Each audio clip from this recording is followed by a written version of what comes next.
రాజ్నాథ్ బిల్వనాథ్ కలిసి శివపై రివెంజ్ తీర్చుకోవాలని అనుకుంటారు. శివ లంబోతో కలిసి మైసూర్ వస్తాడు.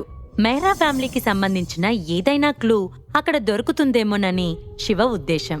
ఇద్దరూ మైసూర్లోని ఓ పురాతన గుడి దగ్గరికి వస్తారు. లంబో టెంపుల్ బయట ఆగిపోతే శివ లోపలికి వెళ్లాడు. బయట నిలబడి ఆ గుడిని పరిశీలిస్తున్నాడు లంబో. ఆ టెంపుల్ చాలా శిథిలావస్థ స్థితిలో ఉంది. టెంపుల్ మొత్తం సాలెగూళ్లతో, వేలాడే బూజుతో, గుడి ఆవరణం మొత్తం చెత్తతో పేరుకుపోయి ఎన్నో సంవత్సరాల నుండి అక్కడ పూజలు జరగట్లేదని క్లియర్గా అర్థమవుతుంది. శివ కూడా అంతా పరిశీలించి ధ్వజస్తంభం దగ్గర నమస్కారం చేసుకుని గర్భగుడిలోకి వెళ్లాడు. గుడి లోపల కూడా ఎవ్వరూ లేకపోవడంతో అతనికి ఎవ్వరూ అడ్డు చెప్పలేదు. గర్భగుడిలో కేవలం బుద్ధుని విగ్రహం మాత్రమే ఉంది. అది చూసి శివ ముఖం చిట్లించాడు. ఇదేంటి, టెంపుల్లో ఎవ్వరూ లేరు? ఇది చారుకేశ గారు పదవీ విరమణ చేసిన ప్లేస్ కదా, ఇలా పాడుపడిపోయిందేంటి అని అనుకున్నాడు. ఇంతలో ఎవరు నువ్వు, ఎక్కడి నుంచొచ్చావ్ అని వెనక నుంచి ఒక ముసలి వ్యక్తి వాయిస్ వినిపించింది. బాగా మాసిపోయిన తెల్లటి బట్టలు, నుదురంతా ముడతలు పడి వయసు భారం వల్ల మెల్లగా నడుస్తూ వచ్చాడు ఆ ముసలి వ్యక్తి. అతను చాలా ఇమ్మోర్టల్ గా కనిపించాడు. ఆ ముసలి వ్యక్తి ఫేస్ చాలా కూల్గా ఉంది. అతను శివ వైపే దృష్టి పెట్టాడు. శివ కూడా కూల్గా ఆయన వైపు చూశాడు. 2 డ్రాగన్స్ కలవలేవు. ఇది డ్రాగన్ హౌస్ యొక్క కోడ్. 2 డ్రాగన్లు ఒకదానికొకటి కనిపించవు. ఇది డ్రాగన్ హౌస్ మాజీ లీడర్ వదిలిపెట్టిన సూత్రం. అంతేకాదు, డ్రాగన్ హౌస్ తెరవడానికి ఇది సీక్రెట్ సిగ్నల్ కూడా అని అంటున్న శివ మాటలు విని ఆ వ్యక్తి షాక్ అయ్యాడు. ఎలాంటి ఆలోచన లేకుండా శివ వైపు చూస్తూ, మీ ఉద్దేశం ఏంటి అని డౌట్గా అడిగాడు. శివ చిన్న స్మైల్ ఇచ్చాడు. మీరెందుకొచ్చారో నాకు అర్థం కావట్లేదు. అసలు మీరు ఏం చెప్పాలనుకుంటున్నారు అని మళ్ళీ అడిగాడు ఆ ముసలి వ్యక్తి. శివ కొద్దిగా ముఖం చిట్లించి ఆ వ్యక్తి మణికట్టు తీసుకుని చూసి ఆశ్చర్యపోయి వెంటనే ఆ చేతిని వదిలేసి ఆ వ్యక్తి వైపే చూస్తూ ఉన్నాడు. ఆ ముసలి వ్యక్తి ఒక ఆర్డినరీ పర్సన్. అతని కండరాలు, ఎముకలు చాలా చిన్నగా ఉన్నాయి. దాన్ని బట్టి తెలుస్తుంది అతను ఎటువంటి యుద్ధ కళలను అభ్యసించలేదని. మీ పేరేంటి అని పొలైట్గా అడిగాడు శివ. నా పేరు వీరభద్రుడు అని అన్నాడు ఆ ముసలి వ్యక్తి. వీరభద్రుడు గారు, మీరెప్పటినుంచి టెంపుల్లో ఉంటున్నారు అని అడిగాడు శివ. నేను దాదాపు సంవత్సరం నుంచి ఇక్కడే ఉంటున్నాను బాబు అని అన్నాడు వీరభద్రుడు. ఇంతకుముందు ఈ టెంపుల్కి ఎవరైనా పూజారున్నారా అని అడిగాడు శివ. కాసేపు ఆలోచించిన వీరభద్రుడు, నాకు తెలిసి నేనొచ్చినప్పుడైతే ఎవ్వరూ ఇక్కడ పూజారిగా లేరు. ఇలానే పాడుపడి ఉంది. నాకా వివరాలు తెలియదు అని అన్నాడు. శివ మెల్లగా నవ్వి ఇంకేం మాట్లాడకుండా వెళ్ళిపోయాడు. అతనికొచ్చిన ఇన్ఫర్మేషన్ ప్రకారం ఇక్కడ అతనికి మెహ్రా ఫ్యామిలీ వెనుకున్న శక్తుల గురించి ఖచ్చితంగా ఏవో క్లూస్ దొరుకుతాయని అనుకున్నాడు. కానీ ఇక్కడంతా విచిత్రంగా ఉంది. టెంపుల్ చూస్తేనేమో అంతా పాడుబడిపోయింది.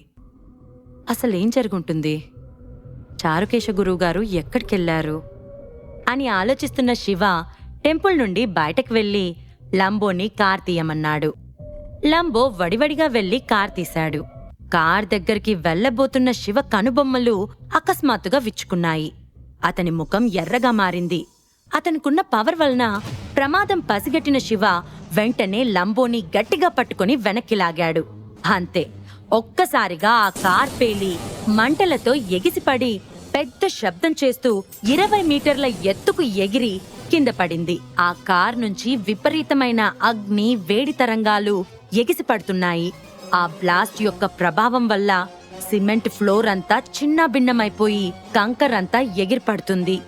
దగ్గర్లోని కొన్ని ఇళ్లు కూడా కూలిపోయాయి. భయంకరమైన మంట తర్వాత ఆ చుట్టుపక్కల మొత్తం దుమ్ము లేచింది. పక్కనున్న వాళ్ళు కూడా కనిపించట్లేదు ఆ దుమ్ముకి. బ్లాక్ బెంట్లీ కార్ 10 మీటర్ల దూరంలో పడిపోయింది. కార్ మొత్తం కాలిపోయి మంటలు ఎగిసిపడుతున్నాయి. ఆ బాంబు పేలడం వల్ల సృష్టించిన విధ్వంసం వల్ల శివ బాడీ మొత్తం దుమ్ము కొట్టుకొని పోయింది. శివ ఆ దుమ్ముని చేతిలోకి తీసుకొని స్మెల్ చూశాడు.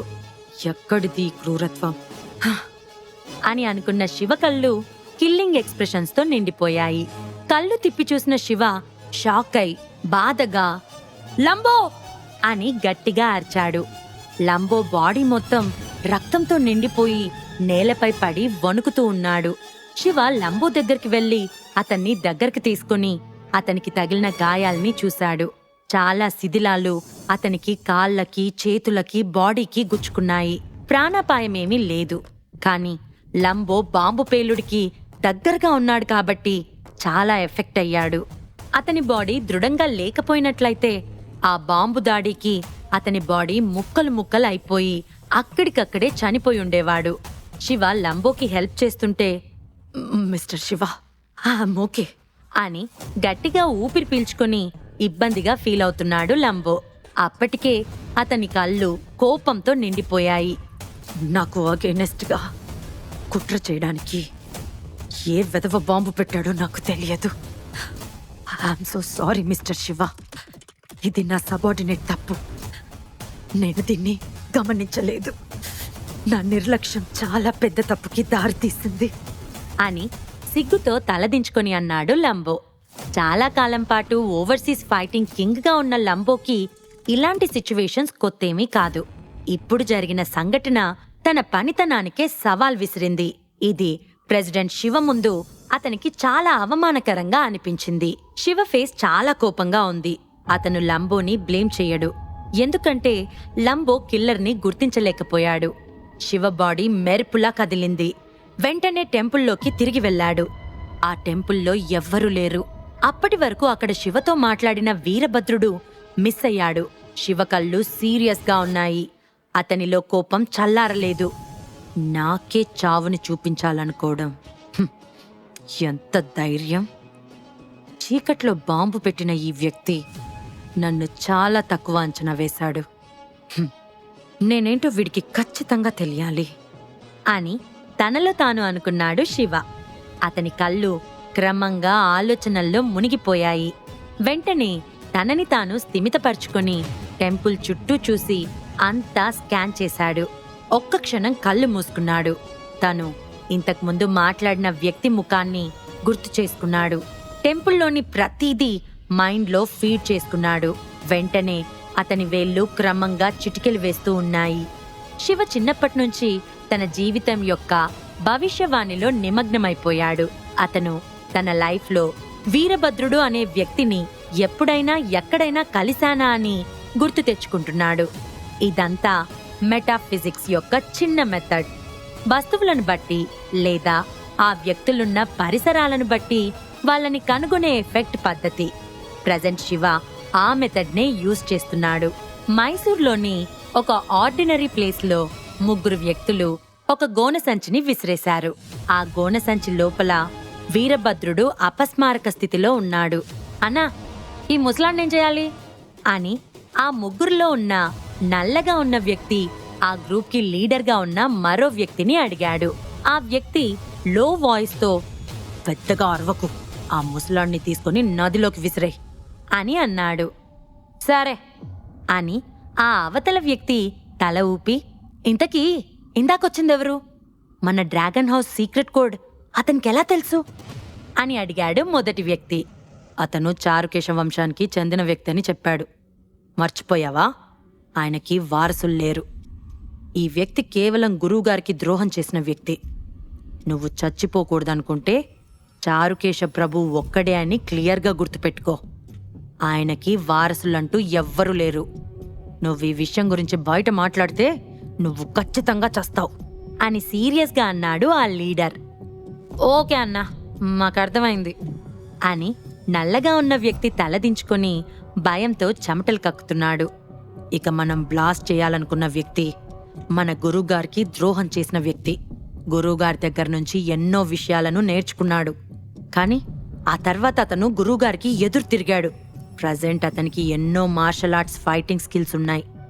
సో అతనితో మనం ఖచ్చితంగా పోరాడలేం. నేను వెంటనే ఈ విషయాన్ని మన హెడ్కి చెప్పాలి. వీలైనంత వరకు ఆ పై డెసిషన్ కోసం మనం వెయిట్ చేయడం తప్ప ఏం చేయలేం అని వాళ్ళ ముగ్గురు మాట్లాడుకుంటూ ఉండగా ఒక్కసారిగా చుట్టూ గాలి వీచింది. అట్మాస్ఫియర్ అంతా భయంకరంగా మారిపోయింది. మనిషి రాకముందే గాలి వస్తుంది. ఆ ముగ్గురు తమకే తెలియకుండా తమ గుండెల్లో వణుకుని ఫీలయ్యారు. వారి రోమాలు నిక్కబొడుచుకుంటున్నాయి. స్కిల్స్ ఒక స్థాయి చేరుకున్నప్పుడు ఇలాంటి అపియరెన్స్ బయటకొస్తుంది. నేరుగా ఎదుటి వ్యక్తిని భయపెట్టొచ్చు.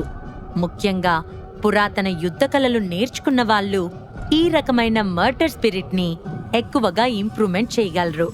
కేవలం గాలి మాత్రమే వీస్తున్నప్పుడు అది పులి పంజాల ఎదుటి వ్యక్తి గుండెల్లో వణుకు పుట్టిస్తుంది. దాని గురించి మాటల్లో చెప్పలేం. ఈ అట్మాస్ఫియర్కి కారణం శివ అక్కడికొచ్చాడు. ఒక్క క్షణం గాలి ఆగిపోయినట్లు స్తంభించిపోయింది. ఆ నలుపు రంగులో ఉన్న ముగ్గురు శివ వైపు కానీ, ముఖ్యంగా షార్ప్గా ఉన్న శివ కళ్ళ వైపు చూసే ధైర్యం చేయలేదు. తల వంచుకుని వణికిపోతున్నారు. శివ యొక్క పవర్ఫుల్ అట్మాస్ఫియర్కి వాళ్ళకి కాళ్ళ కింద భూమి కంపిస్తుంది. అక్కడికొచ్చిన శివ సూటిగా చూస్తూ, మీకు తెలిసిందంతా చెప్తే నేను మిమ్మల్ని వదిలేస్తాను అని సీరియస్ ఎక్స్ప్రెషన్స్తో అన్నాడు. అసలు అసలు మీరిక్కడికెలా వచ్చారు అని షాక్ అయిన కళ్ళను, ముఖాన్ని సాధ్యమైనంత వరకు ప్రశాంతంగా ఉంచటానికి ప్రయత్నిస్తూ అడిగాడు వాళ్ళల్లో ఒకడు. కానీ అతని చేతులు వణుకుతూనే ఉన్నాయి. శివ యొక్క అపియరెన్స్కి అతను దాదాపు డిసప్పాయింట్ అయ్యాడు. వాళ్ళు తన అపోనెంట్స్ కాదని శివకి తెలుసు. సో వాళ్ళని సాధ్యమైనంత వరకు శివ ఏమీ చేయడు. ఇది మీ పొరపాటే. సరే, దీన్ని మర్చిపోండి. టెంపుల్లోని పాత పూజారి ఎక్కడికెళ్ళాడు? అతనిప్పుడు నాకు కావాలి. ఆయన చాలా సంవత్సరాలుగా అదే టెంపుల్లో ఉన్నాడు. అసలు టెంపుల్ ఎందుకు పాడుబడింది అని చాలా సీరియస్గా అడిగాడు శివ. మీరు మీరు చారుకేశ గురువుగారి వారసులా అని అడిగాడు ఆ ముగ్గురు వ్యక్తులలోని లీడర్. శివ తన పెదవి అంచున ఈవిల్ స్మైల్ ఇస్తూ, నన్నేదో డ్రాగన్ హౌస్ యొక్క ద్రోహి అని ఇప్పుడే అన్నారు, మరిప్పుడేంటి వారసుడా అని అడుగుతున్నారు అని సీరియస్గా అడిగాడు. అతని ఒక్కొక్క మాట వాళ్ళల్లో చలి జ్వరం తెప్పిస్తుంది. వాళ్ళ కళ్ళు భయంతో నిండిపోయాయి. మేము ఎవరో మీకు చెప్తాం అని అంటున్న ఆ లీడర్ కళ్ళల్లో ఒక్కసారిగా కాంతి మెరిసింది. అతను శివకేమీ చెప్పలేదు. కాని సడన్ గా తన పక్కనున్న ఇద్దరి మెడల్ను తన 2 చేతులతో బంధించాడు. వాళ్ళు భయాందోళనలు చెందుతున్న క్షణంలోనే అతను బ్లేడ్స్ తో వాళ్ళ మెడలను తెగ్గోసి చంపేశాడు. అప్పటికే వీరభద్రుడు గొంతులో కత్తి దిగి ఉండటంతో అతను కూడా చచ్చిపోయాడు. తన అనుచరుల వైపు చూస్తూ, ప్లీజ్ నన్ను బ్లేమ్ చెయ్యొద్దు. ఈ మనిషి చేతుల్లో ఉన్న మీరు భయంతో అయినా ఉన్న నిజాలు చెప్తారని నేను మిమ్మల్ని చంపేశాను. నేను కూడా మీ దగ్గరకొస్తాను అని బాధాకరమైన కళ్ళతో తనలో తాను అనుకున్నాడు ఆ లీడర్. అతని ముఖం రక్తంతో నిండిపోయి భయంకరంగా కనిపిస్తుంది. ఈ ప్లేస్లో నన్ను చంపమని నీకెవరు చెప్పారు అని సాధ్యమైనంత కూల్గా అన్నాడు శివ. అని వెక్కిరింపుతో కూడిన నవ్వు నవ్విన ఆ వ్యక్తి, డ్రాగన్ హౌస్ ఇప్పటికే మా యజమాని చేతికి మారింది. ఇక మీరు కామ్గా వెళ్ళిపోతే బావుంటుంది. లేదు ఇదే పనిలో మరింత ముందుకు వెళ్తాను అంటే ఖచ్చితంగా చచ్చిపోతారు. పూర్వ రోజుల్లో ఆ హౌస్ నీ పట్ల చాలా దయతో ఉండేది. అందుకే నేను నీకొక మాట చెప్తున్నాను. నువ్వు బతకాలి అంటే నువ్వు వెనక్కి వెళ్ళిపో. లేదు ముందుకే వెళ్తాను అంటే నువ్వు ఖచ్చితంగా డ్రాగన్ హౌస్ ఆగ్రహానికి బాధ్యత వహించాల్సుంటుంది. ఇప్పటికే ఇక్కడంతా మారిపోయింది. ఇప్పుడేది మీ హ్యాండ్ ఓవర్లో లేదు. నేనివ్వాల్సిన లాస్ట్ ఇన్ఫర్మేషన్, ధర్మం ఎప్పుడూ ఒకేలా ఉండదు. అన్ని రోజులు ఎప్పుడూ ఒకేలా ఉండవు. మీరు మ్యాన్షన్కి వెళ్ళినా మీ పట్ల ఎవ్వరూ దయ చూపించరు. నా నుంచి ఇక ఏ సమాచారం తీసుకోలేరు. నన్ను క్షమించండి అని అన్న ఆ వ్యక్తి తన చేతిలోని బ్లేడ్తో గొంతు కోసుకున్నాడు. గొంతు నుండి రక్తం బయటకి చిమ్మడం, అతను నేలపై పడిపోవడం ఒకేసారి జరిగాయి. అతని గొంతు నుంచి రక్తం కారిపోతుంది. 2 నిమిషాలకే అతను ప్రాణాలు కోల్పోయాడు. శివ కనుబొమ్మలు చిన్నగా వణుకుతున్నాయి. అతని ఎక్స్ప్రెషన్ మూవ్ అవుతూ ఉంది. తన కళ్ళ ముందే చేస్తున్న శివ వాళ్ళని ఎందుకు ఆపలేదు? శివ నెక్స్ట్ స్టెప్ ఏంటి? అతను మెహ్రా ఫ్యామిలీ వెనుకున్న మిస్టీరియస్ పవర్స్ ని కనుగొంటాడా? శివ గురువుగారైన చారుకేశ గారు ఎక్కడున్నారు? ఈ ప్రశ్నలకు సమాధానాలు తెలుసుకోవాలంటే నెక్స్ట్ ఎపిసోడ్ వినాల్సిందే. క్రింద ఇచ్చిన లింక్ ని క్లిక్ చేసి పాకెట్ ఎఫ్ఎం యాప్ ని ఇన్స్టాల్ చేసుకోండి. Stay tune to pocket FM.